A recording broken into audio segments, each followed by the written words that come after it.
A lot of your money back. We're going to start with an even plate, though. We're not going to look at what people lost in the past because that was their fault. That was a different president. You're going to make a lot of money, but we're not going to go back. You left a lot of money behind, I guess, huh? What number? 12 billion. How much? 12 billion. 12 billion. Good write-off. Good write-off. It's already been written off. It's been all right, thank you. You'll make it back one way or the other. You're all make going to it do back. very well. You make I the think money really back. very well. Marco just gave me a note. Go back to Chevron. They want to discuss something. Whoa. Go ahead. I'm going back to Chevron, Mark. Thank you, Marco. Go ahead. Was there a question, Mr. President? Yes, go ahead, Marco. What are you saying here? Mark, if Oh, big you increase. can update us on operations in the ground and with the appropriate approvals, what you might be able to achieve in the next 12 to 18 months, give us a little view from the ground. You bet, you bet. So today Chevron has Today. 3,000 Shout out to Trump. employees in 4 different joint Shout out to ventures Trump. in Venezuela today. And over the past 5 to 7 years, they've taken production from about 40,000 barrels a day to 240,000 barrels a day, essentially getting those facilities and that equipment up to standards that would be something that people in the room would be more accustomed to. Given the work we've done with Secretary Wright and Secretary Burgum and even Secretary Bessent, I think we have a path forward here very shortly to be able to increase our liftings from those joint ventures 100%, essentially effective immediately. We are also able to increase our production within our own disciplined investment schemes by about 50% just in the next 18 to 24 months. And that's just leveraging what's on the ground. So to Secretary Rubio's comments about phase 1, this is taking the momentum of improvements we've already made there locally and building on those and creating more momentum for the people of Venezuela. Do you think you have an advantage being there? You've been there by the skin of your teeth. It's been tough for you to be there, but do you think you have an advantage over the other people in this room by the course fact you that do. you are there?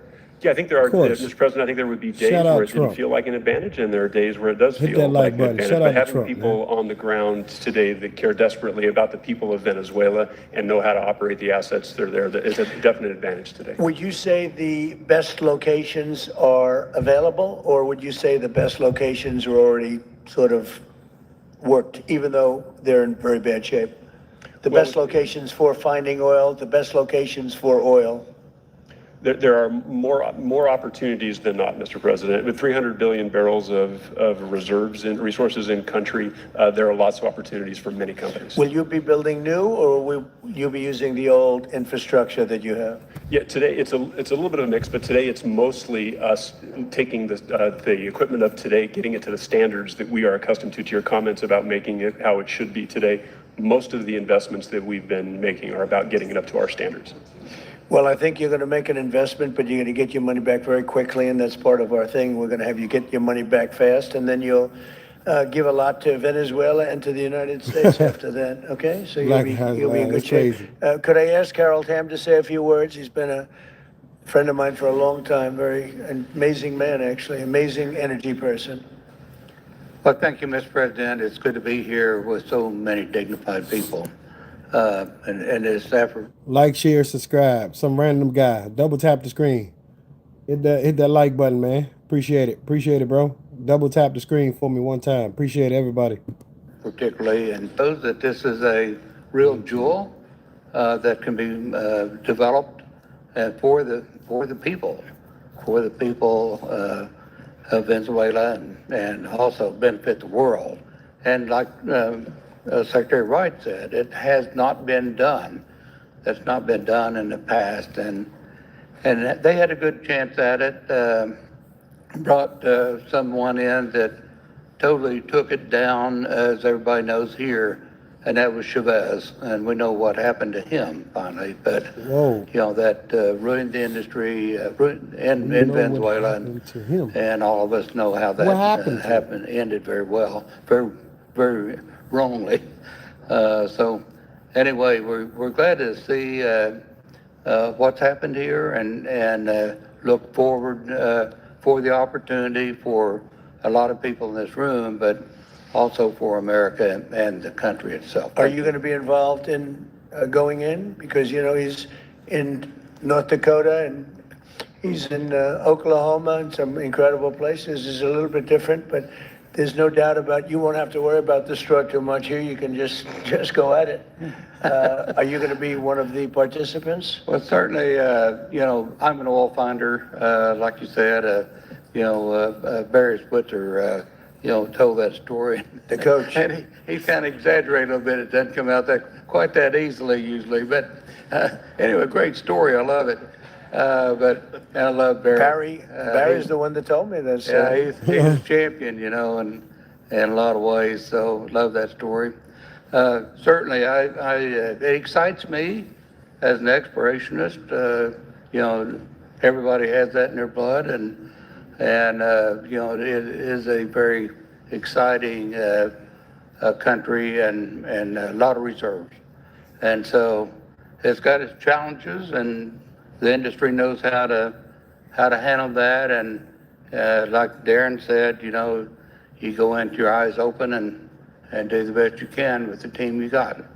So Well, you're going to thank have you. something that they never had really here is tremendous security. You're going to be very secure, very safe, Very physically safe in addition to financially safe. Shout out to Trump. So it's Shout good out to to see Trump. you, Harold. Double Thank you tap very that screen. We're trying to get to 50 Does likes. anybody have anything to 50 say likes, before we guys. get to the press? Cuba have to do to avoid the same fate as Venezuela? What does Cuba have to do? Well, Cuba's in bad shape. Cuba relied on Venezuela for oil and for money. And nobody really knows what's going to happen with Cuba. They're doing very poorly. They're really third world all the way. And we have a lot of great Cuban Americans. And I would say Marco fits very solidly into that category. And I might ask you to say a few words about Salute, we were Ken. discussing it before. Cuba What's up, is a man? very different. They don't have energy. Shit like They that. don't have oil. But Larson. they would What's live up, man? off of the oil from Venezuela. And what they do have is very strong people and very powerful Talk people that strong militarily, and they would protect the people running Venezuela, and they would take in a lot of money from Venezuela. Now they don't have that. They won't be taking in any money. So, Marco, what do you think? Well, I mean, the fundamental problem in Cuba is that it's run by incompetent people that don't know what an economy Whoa. looks like, much less a functioning one. They've made a choice, and that is they would rather have political control over their people than they would to have an economy that functions. And they've gotten away with it for 60-something years because they've had donors, the Soviet Union, and now most recently Venezuela. But that's now gone. That's now so the gone. people in control in Cuba have a choice to make. They can either have a real country with a real economy where their people can prosper, or they can continue with their failing dictatorship that's going to lead to systemic and societal collapse. That's a very stark and dramatic choice, and it's one we hope to make the right one. We don't have an interest in a destabilized Cuba, but that would be their fault because they refuse to allow the people of Cuba to have It's either their fault. economic or political freedom. Their for that fault, he matter. said. And you have He said it's their fault. He said it's their fault. Double tap that screen, guys. We trying to get 100 likes real fast off the gate. Appreciate the likes. Appreciate the likes, man. Appreciate the likes. Come on, guys. Holly, you have a lot of people in this country that want to go back to Cuba and help Cuba. A lot of people have left, you know, they came in penniless, they didn't have anything, and they become very rich people in our country, and they want to very much go back and help Cuba. MSTR. So that's something that Cuba has that LV. a lot of other places don't have. Peter? I do want to ask you about Minnesota, but first, just more on topic. President Zelensky said that he was watching with the rest of the world as you made this order to go and capture Nicolas Maduro. And he said, if that's how it works with dictators, then the United States knows what to do next. Yeah. Sounds like he wants you to go and capture Vladimir Putin. What? Would you ever order a mission to go and capture Vladimir Putin? Well, I don't think it's going to be necessary. I think No. we're going to have I've always had a great relationship with him. I'm very disappointed. I settled 8 wars. I thought this would be in the middle of the pack or maybe one of the easier ones. And I don't know if you know, Peter, the last month, they lost 31,000 people, many of them Russian soldiers, and the Russian economy is doing poorly. I think we're going to end up getting it settled. I wish we could have done it quicker because a lot of people are dying, and mostly soldiers. You know, they get hit in Kiev and they get hit a little bit here and there, and people are dying there too. But largely, it's the soldier population.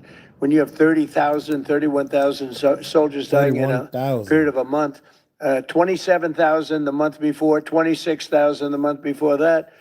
That's bad stuff. So, That's bad stuff. as you know, President Biden gave $350 billion to Ukraine Whoa. to fight. And We would never get that back, although I did make a We'll rare never earth deal get to that get back. it back, so we will be getting it back, but shouldn't have done that. It was a bad thing to do. I will say that right now, because I was able to get NATO to up GDP from 2% to 5%, NATO's got a lot of money, and they're paying for everything. We're not losing any money. We're making a lot of money, I guess, if you think of it, because we're selling them military equipment. They're probably giving it to Ukraine, but we're selling them to NATO military equipment. We're getting full price and all of that, but that's not a big deal to me. What is a big deal is stopping a war where 30,000 people are being killed every Yeah, single month. that's a good one. Hit that like button. Subscribe to the channel, guys. Subscribe, like, share, subscribe. Appreciate it. We love Trump. Michael, you said that. Appreciate it, man. Watched that yesterday, and there were a lot of different forms to it. But there was a woman what's screaming, happening? shame, shame, shame, shame. She was a agitator, probably a paid agitator, but in my opinion, she was an agitator, a very high-level agitator, so professional. She wouldn't stop screaming. I said, this isn't a normal situation. This is a professional troublemaker. Because you heard it and I had it. Now, I will say this, the news sort of turned her down, turned her off, because you're trying to watch. She was so loud and so crazy and just not normal. When somebody sees something like that, they don't go screaming and the same words. So I guess you could say professional, but I didn't think she did a very good job. You have agitators, and we will always be protecting ICE, and we're always going to Agitators. be protecting our Border Patrol and our law enforcement. Yeah. In your conversations with these oil executives today, did you provide any security guarantees so that they can do their work safely in Venezuela? And separately, Mr. President, They will have those guarantees, yes. And separately, Mr. President, I'm curious in terms of the future of Venezuela. Do you see Venezuela now led by Delcy Rodriguez as an ally of the U.S.? Is that the way that you view that country Well, right right now? now, they seem to be an ally, and I think it'll continue to be an ally, and we don't want to have Russia there, we don't want to have China there. And by the way, we don't want Russia or China going to Greenland, which if we don't take Greenland, Whoa. you're going to have Russia or China as your next door neighbor. That's not going to happen. That's not going to happen. Shout out to Trump. The white, Mr. White President, top. thank you. You just said that these companies would have security guarantees if they go in on the ground in Venezuela. they will have. And what is your plan there actually for these companies and those Americans who are going to be on the ground working for these companies? Well, there are going to be Americans. I assume they're going to be using a lot of Americans, but they're going to be using a lot of people from Venezuela and other places, I would imagine. But I would think that mostly they'll be using Venezuelan workers. They have a lot of great workers. Nathan. They have a very high unemployment rate, and What's up, they Nathan? have workers that are very familiar with taking oil out of the ground. Yeah. How long do you think the Ayatollah will be in power after what we've seen play out on the ground there? When is the U.S. going to get involved now that reports of protesters being killed on the ground? So Iran's in big trouble. It looks to me that the people are taking over certain cities that nobody thought were really possible just a few weeks ago. We're watching the situation very carefully. I've made the statement very strongly that if they start killing people like they have in the past, we will get involved. We'll be hitting them very hard where it hurts. And that doesn't mean boots on the ground, but it means hitting them very, very hard where it hurts. So we don't want that to happen. There have been cases like this where President Obama totally backed down. But this is something pretty incredible that's Totally happening in back Iran. down. It's an Totally amazing back thing to down. watch. They've done a bad job. They've treated their people very badly, and now they're being paid back. So let's see what happens. We're watching it. We're watching it very close. We're watching it very close. Yep. Go ahead, please. Yes, go ahead. We are Thank watching. you so much, Mr. President. Do you have any comments in reaction to the recent attacks by the Syrian government alignment groups against US-backed Kurdish forces in Aleppo, Syria, which killed dozens of civilians and displacing many families? Does your administration bring peace between the Kurds and the Syrian government? I want to see peace. Yes, I do. The Kurds and the Syrian government, we get along with Thumbs both, up, as you know guys. very Thumbs well. up. They have been natural enemies over the years, but we get along both, and we want to see Syria succeed. And so far, I think they are succeeding, but this is just breaking out, and we want to see that stopped. We're trying to get to 50. We got a goal of 50 likes set already. We need 50 likes. Double tap the screen. Appreciate it. Double tap the screen. If you ain't liking, then ain't doing nothing. Don't sit in here, hit the like button. Double tap the screen. Bam, bam. Appreciate it. Appreciate it. Mike, what's up, Mike? Shout out to you, Mike. And, he's been very hostile to us and to the nation and to me, called me a dictator and lots of other things. Call me lots of Called other things. Biden some terrible names, far worse than he called me. God damn it. But he called yesterday through people, and he wants to meet, and that's fine with me. I've made up with people also, So we're going to have a meeting with him. We had a very good conversation. The people of Colombia are incredible people. Marco would know that better than anybody because he's married to a woman from Colombia. Huh. And I don't mean Columbia University. That would be, I'm not sure. I think I like Columbia, the country, better, if you want to know the truth. The people, hold it. The people are great people. I look forward to meeting with them. Going to meet in the very near future. President of Venezuela here in the White House. Would you greet her to discuss the fate of the oil? Yeah, well, I'm going to meet a lot of people, and we're going to meet, we meet a lot of people. When you end 8 wars, you get to know a lot of people, and I think it's very important. As an example, we have over $18 trillion, think of that, $18 trillion coming into our country. A lot of that's coming in from foreign countries like Saudi Arabia and Qatar and UAE and others. And I get to meet a lot of people, but I will be meeting with various representatives of Venezuela, probably pretty soon. We haven't set that up. But the relationship that we have with the people that are currently running Venezuela is very good. We also have a young lady that received the Nobel Peace Prize. She's going to come in and pay her regards to our country, really, to me. But, I'm a representative of the country, nothing else. And she's coming in sometime next week, I think Tuesday or Wednesday. And we'll see how that is. But no, we're dealing with the people from Venezuela. We're dealing with them very well. I think they've been very smart in the way they've dealt with us, frankly, because that whole place could have been obliterated with one more strike, and we didn't want to do that.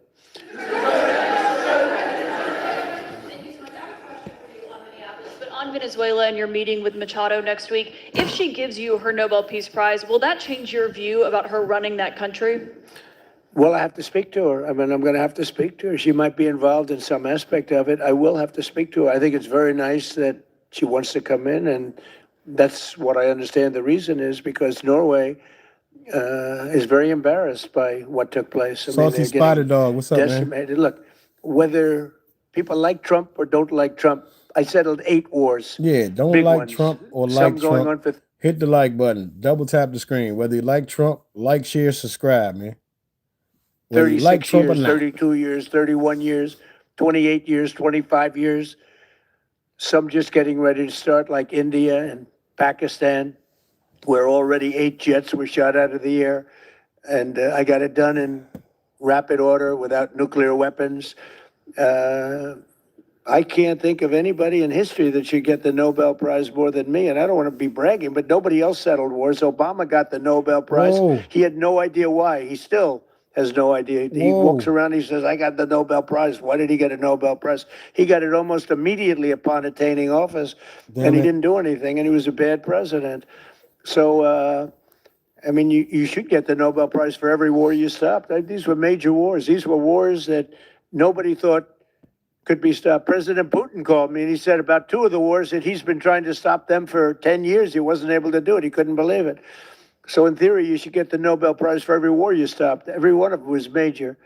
But I don't care about that. What I care about is saving lives. I've saved tens of millions of lives. The Prime Minister of Pakistan came here, and he made a very public statement. He said that President Trump saved minimum 10 million lives having to do with Pakistan and India, and that was going to be raging. So, but I'm honored that she's coming here. I look forward to meeting her, yes. Go ahead. The state officials there have said that the FBI is not sharing evidence with them. Typically, they would conduct a joint investigation, as you know. Do you believe that the FBI should be sharing evidence with state officials in Minnesota? Well, normally I would, but they're crooked officials. I mean, Minneapolis and Minnesota, what a beautiful place, but it's being destroyed. It's got an incompetent governor, fool. I mean, he's a stupid person. Oh. And it looks like the number could be $19 billion stolen from a lot of people, but largely people from Somalia. They buy their vote. They vote in a group. They buy their vote. They sell more Mercedes-Benzes in that area than almost. Can you imagine? You come over with no money, and then shortly thereafter, you're driving a Mercedes-Benz. The whole thing is ridiculous. So they're very corrupt people. It's a very corrupt state. I feel that I won Minnesota. I think I won it all 3 times. Nobody's won it since Richard Nixon won it many, many years ago. I won it all 3 times, in my opinion. And it's a corrupt state, a corrupt voting state. And the Republicans ought to get smart and demand on voter ID. They ought to demand maybe same-day voting and all of the other things that you have to have a safe election. But I won Minnesota 3 times, and I didn't get credit for it. I did so well in that state every time. The people were crying every time after. Crying. That's a crooked state. California's a crooked state. Whoa. Many crooked states. We have a very, very dishonest voting system. The last time I won, 24, the one that just took place, I won because it was too big to rig. You couldn't rig it. It was too big. But I won the state of Minnesota. It's a corrupt voting system with an incompetent governor, a very incompetent governor. Mr. President. And by the way, he's a very corrupt governor, too. Go ahead. I have a question on Iran, but first, very quickly on Venezuela. How do you provide total security guarantees to these companies without putting U.S. boots on the ground? Well, we're going to work with the Venezuelan leaders and people, and we're going to have a very safe group, and they're going to also bring over some security with them. You know, these are not babies. These are people that drill oil in some pretty rough places. I could say a couple of those places make Venezuela look like a picnic. These people around the table, these are tough people. They go into areas that you wouldn't want to go. They go into areas that if they invited me, I'd say, no, thanks. I'll see you back in Palm Beach. No, thanks. No, this is a tough group of people. They know how to do it. But we are, in addition to that, we'll have very good security for them. We're going to make sure there's very, very good security. And I think the people of Venezuela are going to give you very good security. You know, the people, now I'm not talking even leadership, the people of Venezuela are going wild over this. They named a street after President Trump. What do? You attack a country and they name a street? That's never happened before. Although I heard that's also taking place in Iran. They named a street, the protesters. I just hope, just God bless them. I just hope the protesters in Iran are going to be safe, because it's a very dangerous place right now. And again, I tell the Iranian leaders, you better not start shooting, because we'll start shooting too. With your glasses, sir, go ahead, please. Hold it. Next to you. Yes, glasses. The gentleman with the glasses. All right, thank you, Mr. President. With those very big glasses, actually. Yeah, Ferrari, actually. Mr. President, I have 2 questions. What do you want the European Union to do in Ukraine? The European leaders seem pretty divided on Ukraine. And then if you can reiterate this straight message that you have to the Iranian leader, to Khomeini, the message that you have. You're talking about Iran? Iran, yeah. What do I want Iran to do? I'm sorry? Where are you from? Italy. Oh, nice place. Yeah. Okay. The first question. So what is are you Europe. asking about Iran for? Well, if you can answer about Europe and what you think the Europeans should do on Ukraine, and then a message. Well, look, Europe has been doing so much for Ukraine, but it hasn't been enough. And obviously that I would say that President Putin is not afraid of Europe. He's afraid of the United States of America, as led by me. There's no fear of Europe. Europe's fallen behind, and Europe, and JD said it very strongly. I don't know. He took a lot of heat, but I didn't give him any heat. Europe is a different place. Europe is changing. Europe has got to get its act together. I love Europe. I guess I came from Europe, essentially. My roots are in Europe, but Europe is a different place. They have to get their act together. Now they've said they have a great NATO leader, and they've gone up to 5% from 2% GDP. That's a big step. But they have to be very careful with their immigration policy, and they have to be very, because, I will just say, to be nice, that there are certain places in Europe that are very important that are no longer recognizable. I'm being very nice. I'm being very diplomatic when I say that. They are not being very nice. recognizable. And they have to be careful on energy because they're putting windmills all over the place and losing a fortune. They're destroying their country. They're just destroying the beautiful landscapes, the beautiful everything. They're doing, and by the way, in case you people don't know, I'm not much of a windmill person. I can proudly say, Doug, that we have not approved one windmill since I've been in office, and we're going to keep it that way. My goal is to not let any windmill be built. They're losers. They lose money. They destroy your landscape. They kill your birds. They're all made in China. And all you have to do is, just about all of the windmills are made in China, the structures. All you have to do is say to China, how many windmill areas do you have in China? So far, they're not able to find any. They use coal and they use oil and gas and some nuclear, not much, but they don't have windmills. They make them and sell them to suckers like Europe and suckers like the United States before. They are the worst form of energy, the most expensive form of energy, and in 8 years, they're rotted out anyway. Go take a look at Palm Springs, California, and take a look at what that looks like. It looks like a junkyard. We're trying to get to 100 likes. Double tap the screen, guys. Like, share, subscribe. We're trying to get to 100 likes. 100 likes. 100 likes. Appreciate it. Appreciate it. Appreciate it. Hit the like button for me. Appreciate everybody. To establish Jason, stability appreciate there it, Jason. Or democracy there? Well, you're talking about maybe the same thing. I mean, you're talking about stability or democracy. I don't know. To me, it's almost the same thing. We want stability, but we do want democracy. Ultimately, it'll be democracy. Peter? I do have a policy question, President Trump, but I'm having a hard time seeing here. I see the American flag lapel pin. What is the other lapel? We need 39 of Somebody you. gave 39 of you hit the like button for me. Double tap the screen. 39. Let's go. Hit the like button. Appreciate it. me this. You know what that is? That's called a happy Trump. Happy Trump. And consider the fact that I'm never happy. I'm never satisfied. I will never be satisfied until we make America great again, but we're getting pretty close, I'll tell you what. This is called a happy Trump. Somebody gave it to me, I put it on. Thank you, thank you. Hayes. How much Hayers. money are you thinking of giving people Critical and 509. What's up, to man? get them on board with a Coastal possible Kitchen. US Appreciate I'm it. not talking about money for Greenland Coast yet. Kitchen. Appreciate it. I might talk about that, but right now we are going to do something on Greenland, whether they like it or not, because if we don't do it, Russia or China will take over Greenland, and we're not going to have Russia or China as a neighbor. Okay? Yeah. Shit like that. Shit like that. I would like to make a deal, the easy way, but if we don't do it the easy way, we're going to do it the hard way. The easy way or the hard way.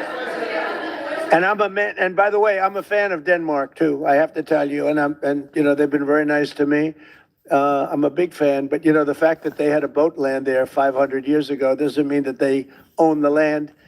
Sure, we had lots of boats go there also, but we need that because if you take a look outside of Greenland right now, there are Russian destroyers, there are Chinese destroyers and bigger. Just for there you, are Russian appreciate it. submarines all over the place. We're not going to have Russia or China occupy Greenland, and that's what they're going to do if we don't. So we're going to be doing something with Greenland, either the nice way or the more difficult way.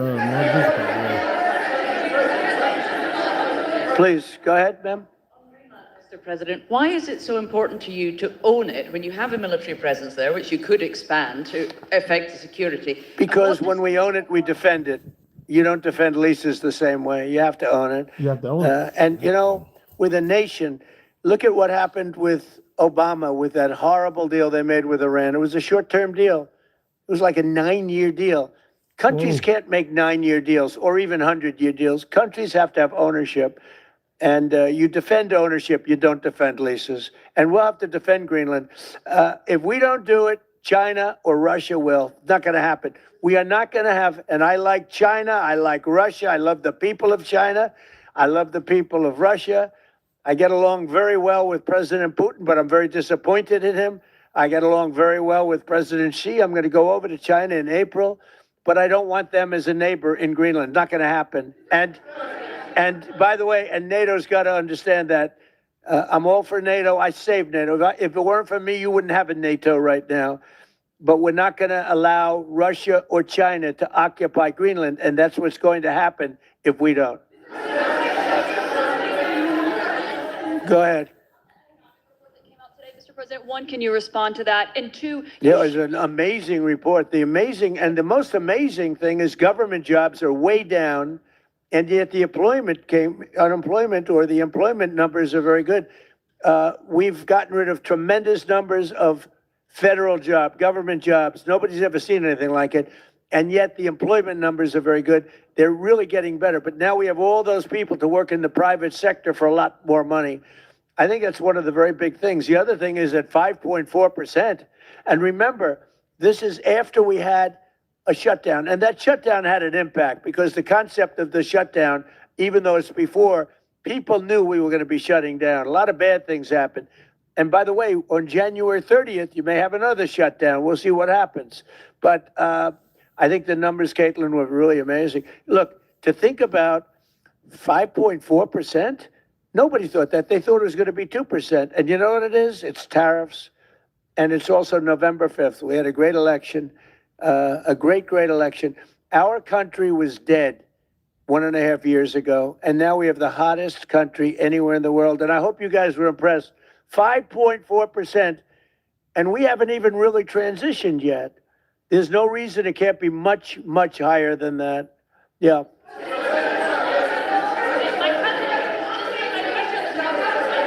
first off, can you respond to the manufacturing Let's number? give CNN a chance. You know, they've been fighting so hard to get back into the mainstream. Mr. President, you posted some numbers actually on Truth Social last night. People saying you posted the Sans, job what's data up, Sans? early when you're not supposed Shout to out to obviously you. share it till the next morning. Did you do that on purpose? No, I don't know. If they posted them, I said post them whenever you get a chance. I don't know. They gave me some numbers. When people give me things, I post them. But the numbers are amazing. Yeah, please. How does the administration plan to distribute the money from the Venezuela oil sales?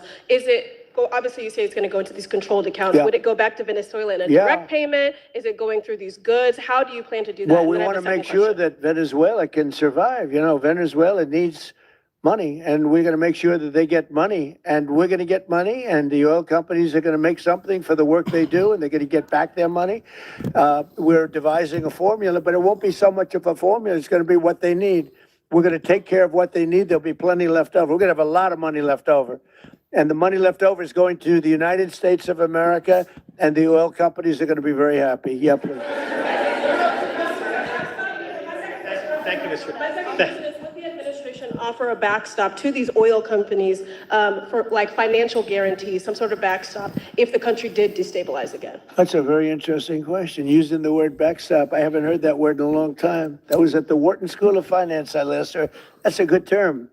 We ought to use it more often. I hope I don't have to give a backstop. Look, these are very smart people, the smartest people that are not only in oil and business. These are the biggest companies in the world sitting around this table. Orlando. They know the risks. I mean, there are risks. We're going to help them out. We're going to make it real easy. They're going to be there for a long time. We're going to be there together for a long, long time. And they're going to be taking the oil, and they're going to be bringing oil prices down. They're going to make a lot of money. They're going to get their money back. They're going to be safe. The people of Venezuela are going to be big beneficiaries, and the United States of America is going to be a big beneficiary for what we've done. Hey, we're trying to get to 100 likes, guys. We're trying to get to 100 likes. Double tap the screen. It helps the channel. It makes me want to do this even more. Hit the like button, guys. Double tap the screen. Like, share, subscribe. Tap the screen twice. It gives us a like. Appreciate everybody. Yes. 10 more people. 10 more people to hit the like button. Appreciate it. Go. Everybody say bye, go. Bye-bye, go. Bye-bye. Bye-bye, go. Bye-bye. To defend that Appreciate ship it. against us. It's a big Appreciate it, movement. man. Appreciate it. The ship was loaded up with oil, and we took the oil, and it came out of that port. But Russia would be there or China would be there. And we want them to be there for a different reason. We want them. Do you people agree? In particular, China, they need a lot of oil. Russia doesn't need so much, but Aaron, Russia appreciate was it, there Aaron. anyway. Appreciate it. But I assume you agree that China would like to be doing a lot of business there by buying oil. And I want to just Richie tell Rich, President Xi salute. and What's up, President man? Putin, but more so in this case, President Xi, because they do need a lot of oil.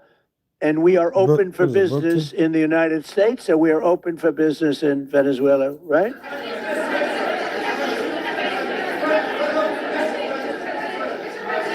Go ahead, sure.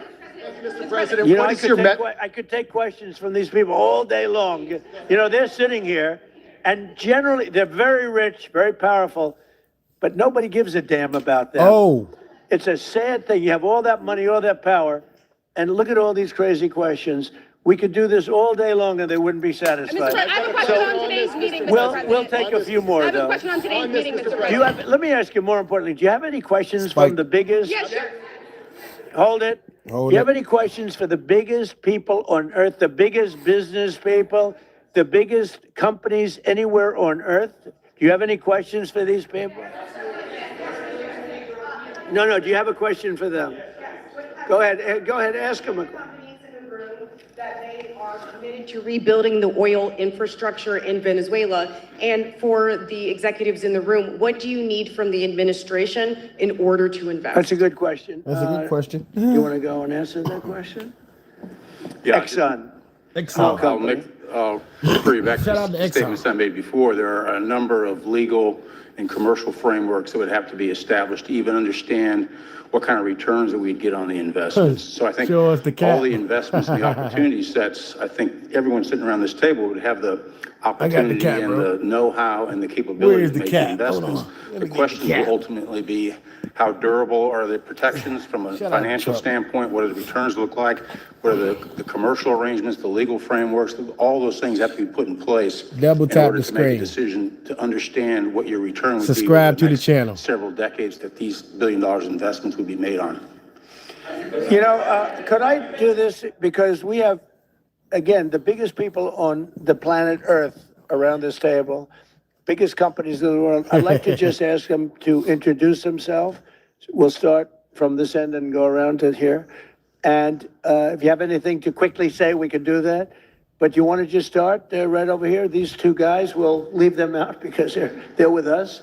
Please. Thank you, President Trump. John Addison at VTOL. We're here to ensure that you are going to be able to move all of this oil all around the world at the best price possible so that the influence that you have over the Venezuelans will ensure that you get what you want. Thank you. Thank you. Good point. Thank you, Mr. President. Ryan Sheffield of Formentera. My grandfather, Hugh Sheffield, was president of ARCO, Venezuela. Right. Thank you for what you did. Do you like what we're doing? There's a lot of shale there, a lot of upside. He would be very happy looking down. He'd be very proud of you right now, right? Yes, sir. Good. Thank you. Mr. President, Luis Rodriguez, I'm probably the only Venezuelan American sitting on around this table. I want to personally thank you for the courage of your actions over the last couple of weeks. I think I speak, and I speak of Venezuela in general in saying there's optimism. You've brought optimism to the table, and if the conditions are met, the opportunity is absolutely immense. I agree with that. That's true. Thank you. Well said, too. It's immense. This is a tremendous opportunity. Thank you. Richard Holton from Trafigura. We're working with your administration, Mr. President, to bring that Venezuelan oil to the United States. Our first vessel should load in the next week. Great. Good job. Thank you. I think the reason that most of us are here and thinking about the future is because we trust you initially to set this program up that will work and guarantee that this can be done. And there's a huge investment that needs to be done. We've all agreed on that. And certainly we need time to see that through. So thank you for what you've done. Thank you very much. Thank you. Mr. President, I'm Lane Riggs, CEO of Valero Energy, and we're one of those companies that refineries in the U.S. are uniquely configured to run Venezuelan oil, and we're more than happy as this opportunity expands for us to further invest in our refineries to produce more of it.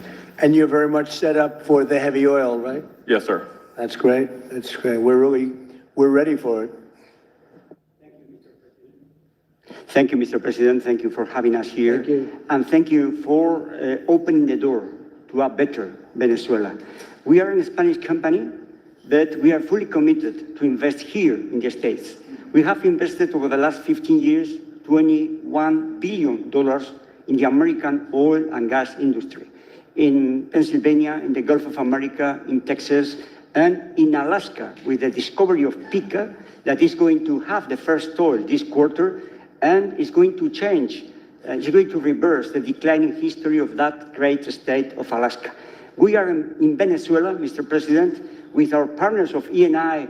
We produce the gas that guarantees the stability of a half of the grid power in Venezuela. So we are committed with this stability, and on top of that, we are on the ground, we have people, we have facilities, we have technical capabilities, and I take your point, Mr. President. We are ready to invest more in Venezuela. Today, we are producing 45,000 barrels a day gross of oil, and we are ready to multiply by 3 this figure in coming 2-3 years, investing hard in the country, following your recommendation, if you allow us, of course, and in the framework, commercial and legal framework that could allow this growth. So thank you, Mr. President. Thank you. Great job you've done. Thank you. Mr. President, thank you for having me. Matt Sheehy, I'm with Tallgrass Energy. We are an infrastructure business, so whether it's oil, gas, CO2, we move that around. So most of my customers are sitting around the table and happy to lend our expertise to what's going on in Venezuela to support the people. And obviously infrastructure is going to be critical to see it repaired. Thank you. Thank you. Mr. President, thank you. An honor to be here. Marianne Mannon, Marathon Petroleum. We are one of the largest U.S. refiners. On behalf of the men and women of Marathon Petroleum and of our industry, thank you and the administration for what you're doing for U.S. energy independence.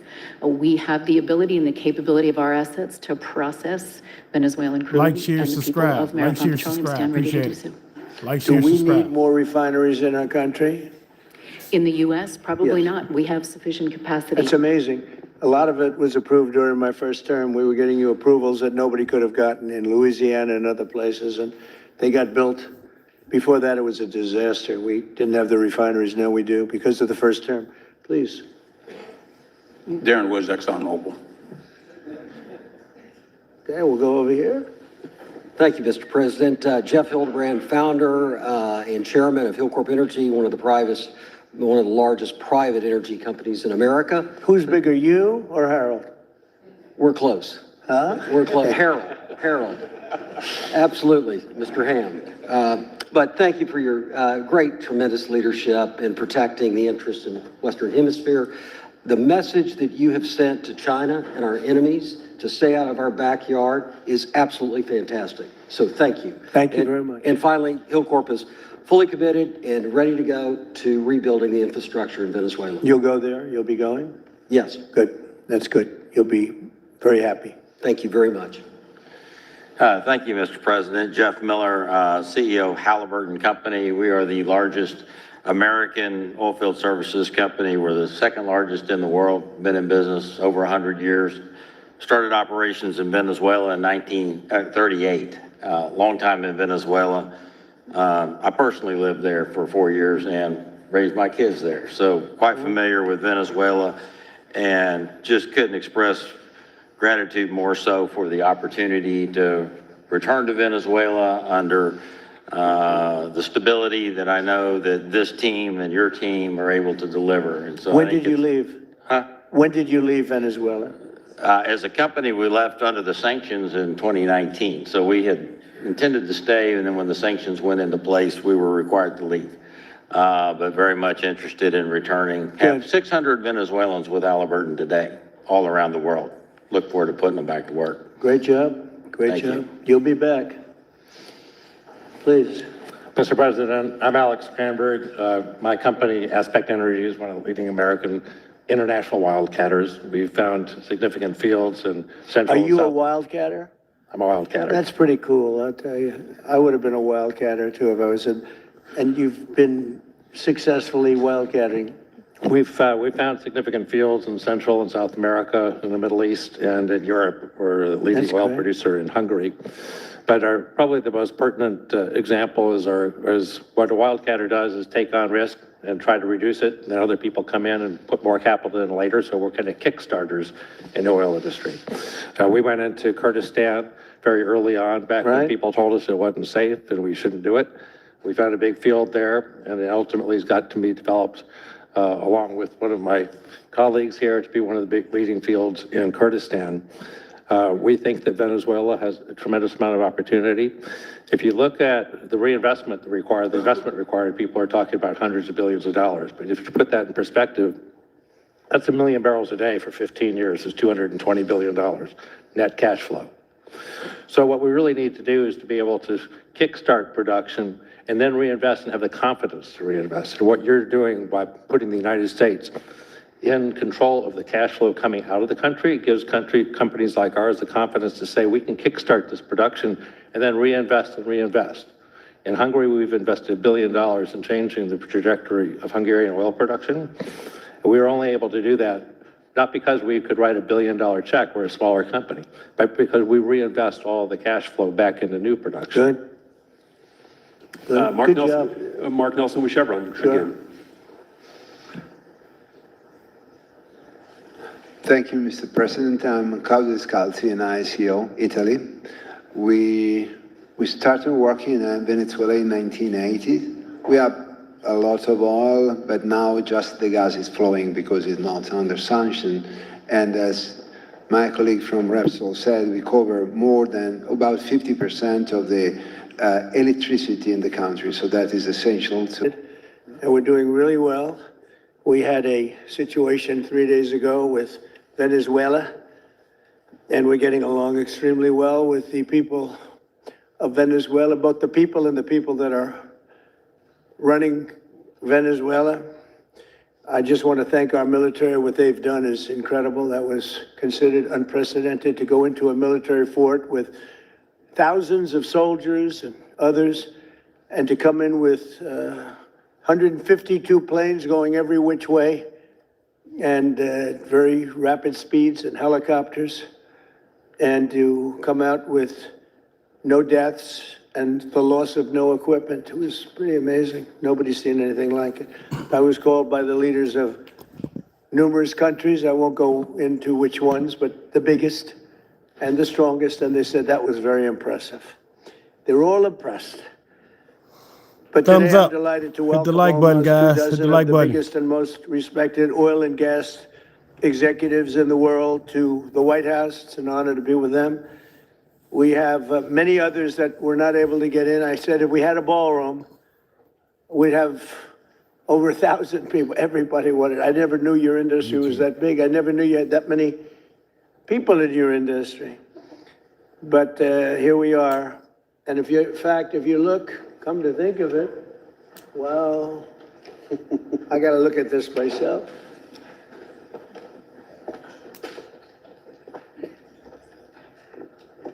Wow. What a view. This is the door to the ballroom. Well, what did you have?